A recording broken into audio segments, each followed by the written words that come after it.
Imagine a man so disciplined, so focused, that every action he took seemed effortless, yet every moment was forged through deliberate practice and unwavering determination.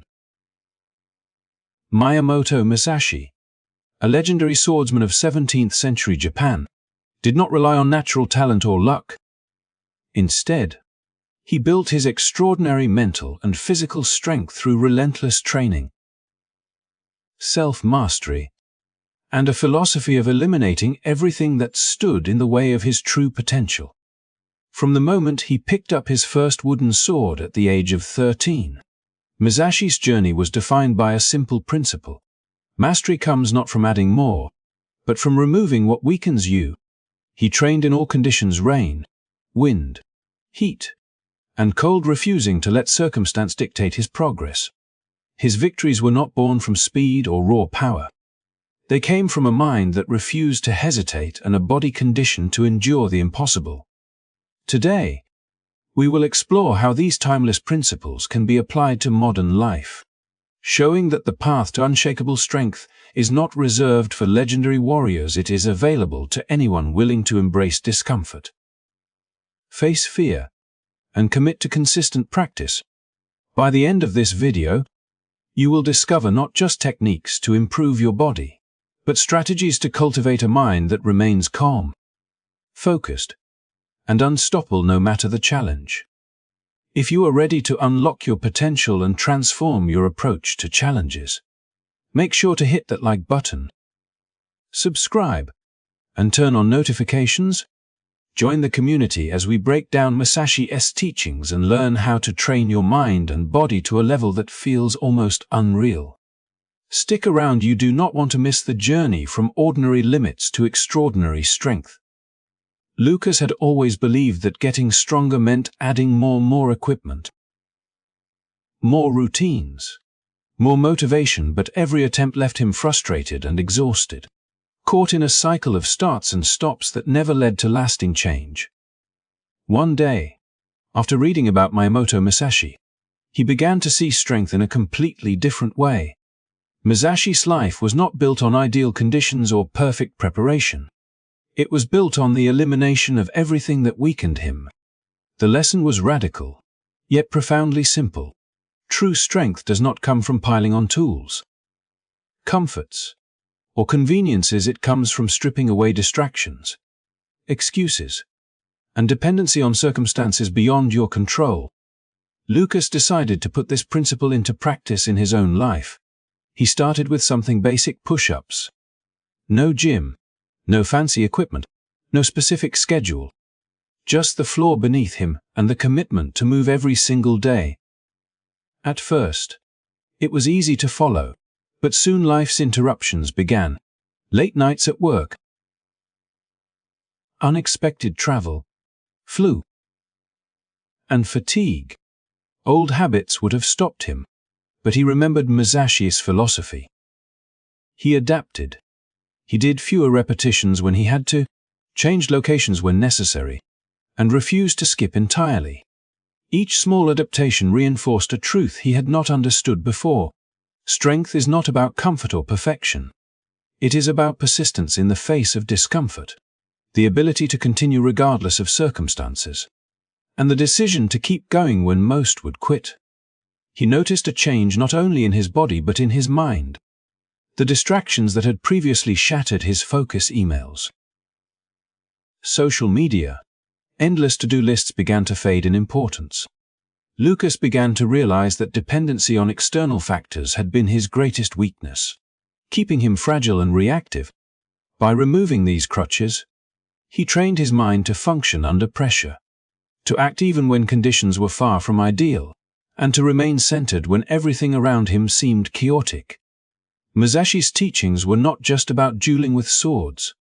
They were about mastering the battlefield of life itself, turning ordinary moments of challenge into opportunities for growth and resilience. Lucas' mornings became ritualized, not through rigid schedules, but through the principle of elimination.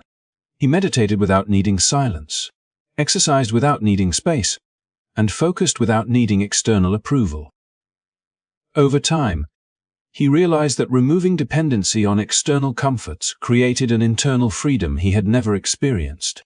His mind became sharper, his decisions more deliberate, and his endurance almost instinctual. He could act decisively even when the world around him was unpredictable.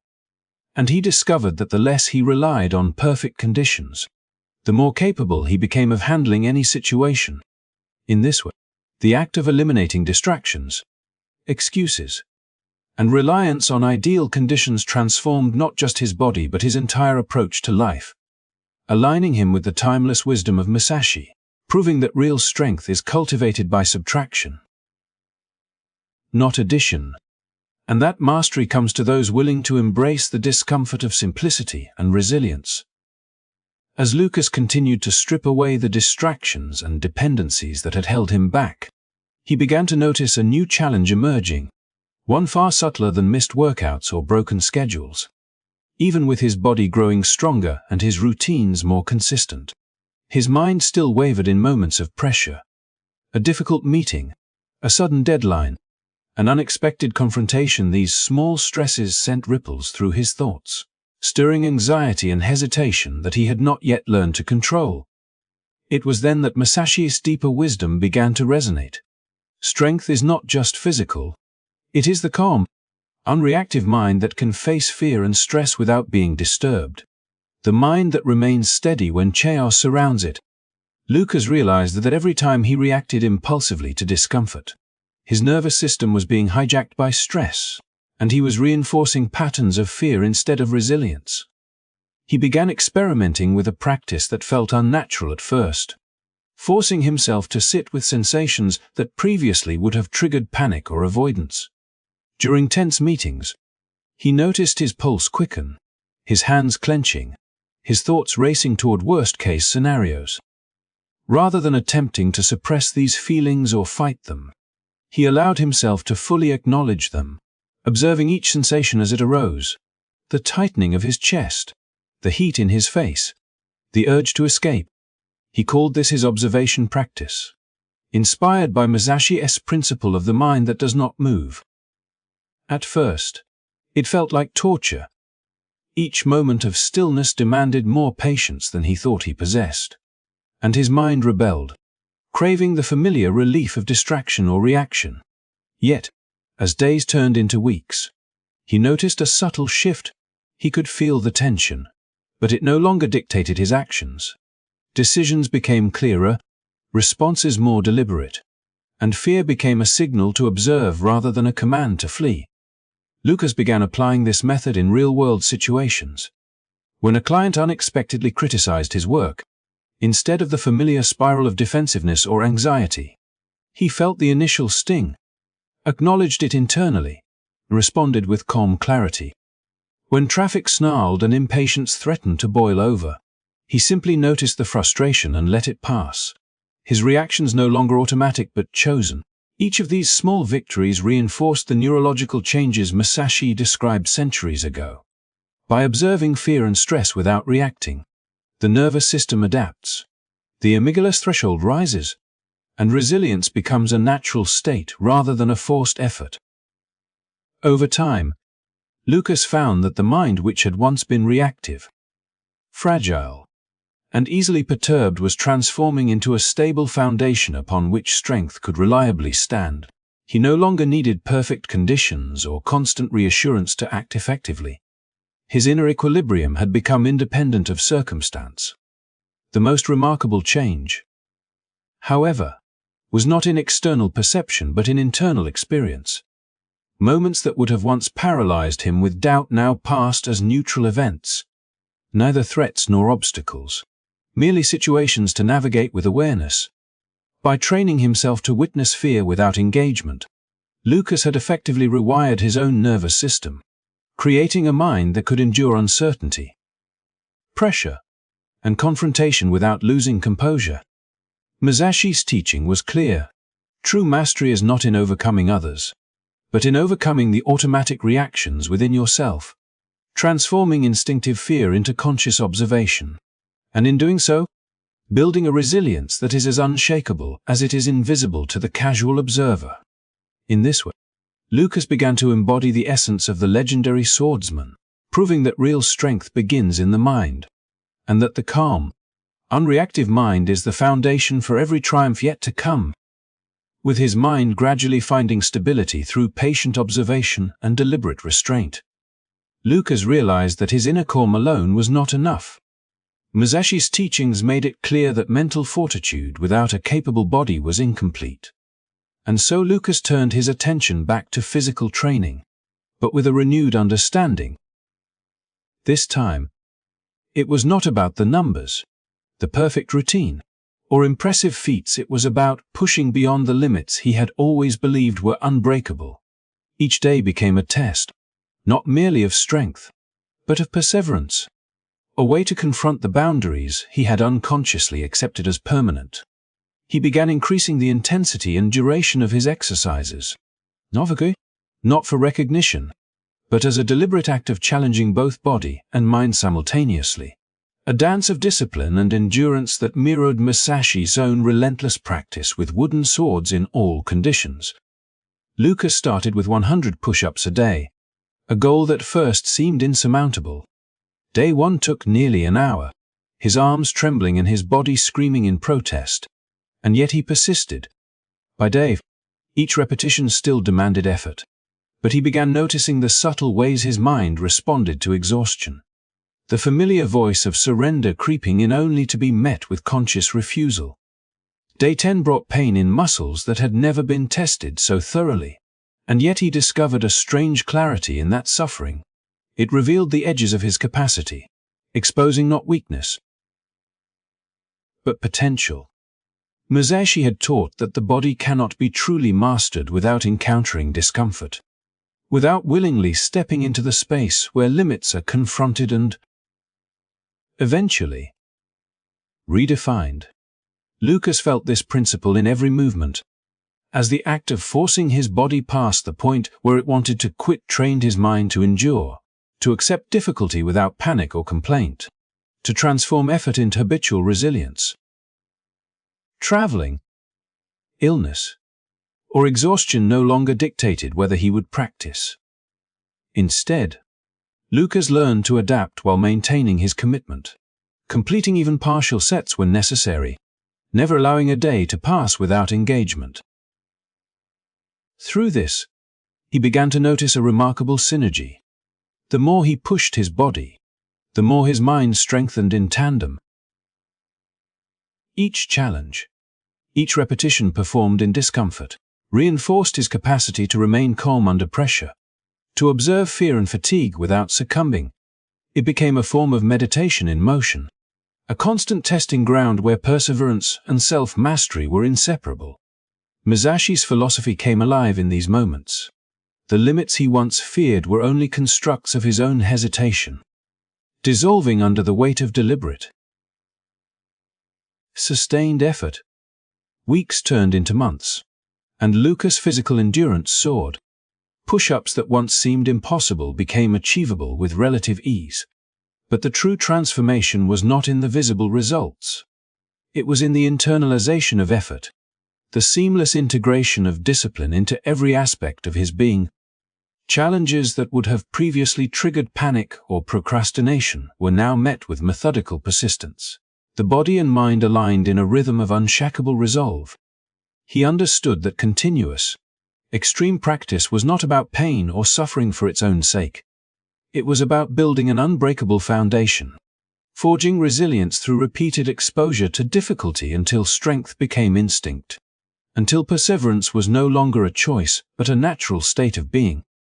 In this relentless pursuit, Lucas embodied Musashi's timeless wisdom. True mastery arises not from comfort or ease, but from the willingness to confront limits again and again, until the impossible becomes merely another step in the path toward total self-mastery. As Lucas's body grew stronger and his mind steadier, he discovered yet another layer of Musashi's wisdom that demanded a different kind of discipline. The art of sustaining presence after each action, and the subtle but powerful skill of avoiding mistakes by ensuring no vulnerabilities were exposed in the first place. In his earlier life, Lucas had been like so many others. He would complete a task and immediately disengage, moving on to the next thing without reflection, unaware that the way he carried himself in moments of success or completion often created openings for failure. Musashi's teaching of Zanshin, the perpetual awareness that persists even after the immediate challenge has passed, revealed a truth Lucas had overlooked. Victory or accomplishment does not end the moment an obstacle is overcome. The battle continues until everything is resolved and nothing has been left exposed. Lucas began applying this principle first in small ways. After finishing his daily training, instead of collapsing or immediately turning his attention to distractions, he would stand quietly, observing his breath, the residual tension in his muscles, the state of his mind, acknowledging every sensation without judgment. He found that this practice extended far beyond physical training. After challenging conversations at work, rather than immediately diving into his phone or leaving the room, he would pause to process the interaction, noting what had worked, what had faltered, and what he could carry forward without allowing the moment to slip unnoticed. Slowly, he realized that these small pauses, these deliberate continuations of presence, prevented him from repeating errors, reacting impulsively, or overlooking critical details that might have sound future problems. At work, Lucas noticed the contrast sharply. Colleagues would celebrate minor victories and then move on, only to stumble in the next project because they had failed to integrate lessons from the previous challenge. On the other hand, was developing a continuity of awareness, a constant thread connecting every action, every decision, every interaction. This awareness acted like a safeguard, ensuring that effort was never wasted, and that mistakes born from negligence or impatience were far less likely to occur. He found that even under stress, when deadlines tightened or unexpected issues arose, he could operate efficiently, responding deliberately rather than reacting chaotically, guided by a sense of preparedness cultivated through mindful observation. Lucas also applied this principle to his personal life, recognizing patterns in relationships and interactions that he had previously overlooked. He stopped reacting reflexively to frustration or disappointment and instead observed the dynamics carefully, preventing small conflicts from escalating and ensuring that he did not leave gaps in trust or communication. Each day of practice reinforced the lesson that mastery is not only about performing well in the moment, but about sustaining that performance through consistent presence, closing vulnerabilities before they manifest, and weaving foresight into every action. Through this integration of Zanshin, Lucas came to understand a subtle but profound truth. Efficiency, resilience, and sustained performance under pressure are inseparable from the mind that remains continuously aware, never letting down its guard until the work is complete and all factors have been accounted for. It was in these moments, when others had relaxed or overlooked critical details, that Lucas felt the quiet power of Musashi's philosophy fully. The strength he had built in body and mind became truly actionable, not just reactive, and every choice he made was guided by the consciousness that victory is only secured when preparation, presence, and awareness persist beyond the initial effort, ensuring that every outcome reflects the disciplined integration of skill, attention, and deliberate action. After months of relentless practice, observation, and refinement, Lucas reached a point where the final, most profound lesson of Musashi revealed itself. True mastery is not measured by victories, milestones, or external recognition, but by the complete abandonment of attachment to outcomes and identity. All his previous efforts pushing past limits, training his mind to remain calm, maintaining presence, and eliminating weaknesses had led him here, to a state where discipline and strength were no longer actions he performed, but aspects of who he was. He no longer counted days, celebrated achievements, or sought validation from others, because he understood that these things were fleeting and external. His focus shifted entirely inward, toward the continuous practice of being his best self.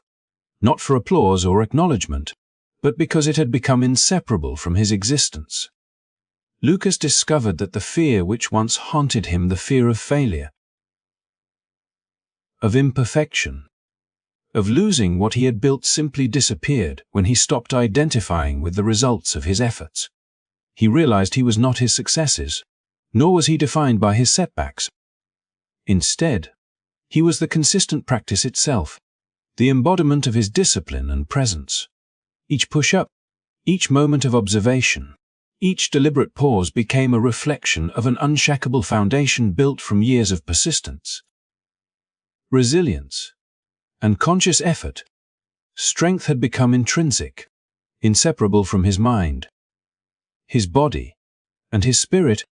The anxiety that had once paralyzed him during meetings, the hesitation that had kept him from confronting challenges, and the reactive patterns that had dominated his life were now replaced with a quiet, steady confidence. The transformation was not only visible to Lucas himself but palpable to everyone around him. Friends and colleagues noticed a presence that was both calm and commanding, a reliability that could not be shaken by circumstance, and a focus that demanded respect without demanding attention. Yet, Lucas understood that this power was not about impressing others or asserting dominance. It was about living fully within the principles he had cultivated, embodying the essence of Musashi's teachings in every aspect of daily life. He had achieved a level of mastery where every action flowed naturally, where discipline was not enforced but innate, and where strength was not a performance but a state of being.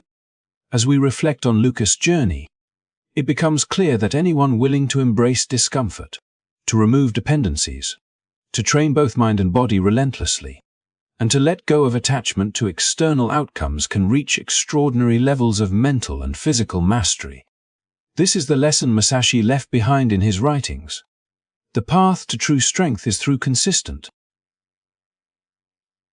deliberate practice, self-awareness, and the courage to abandon what is non-essential in favor of the core principles that define our potential. Thank you for joining me on this journey into the mind and methods of Miyamoto Musashi and the story of Lucas, a modern embodiment of these timeless teachings. If you found value in this video and want to continue exploring ways to strengthen your mind, body, and spirit, do not forget to like, subscribe, and turn on the notification bell so you never miss new content. Share your thoughts in the comments. I would love to hear which principle resonates most with you, and how you plan to apply it in your own life. Your journey toward mastery begins with a single step.